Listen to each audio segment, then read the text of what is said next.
Unfortunately, one is not able to repair a damaged egg.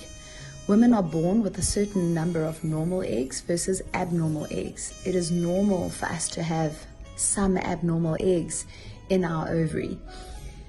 Once it is damaged, it is damaged. We cannot fix it. So the premise goes that while those eggs are inside you, before we take them out with IVF or even an ovulation induction, when you will use that egg, it's to put that egg in the best possible environment with lifestyle and diet to give us the best quality egg.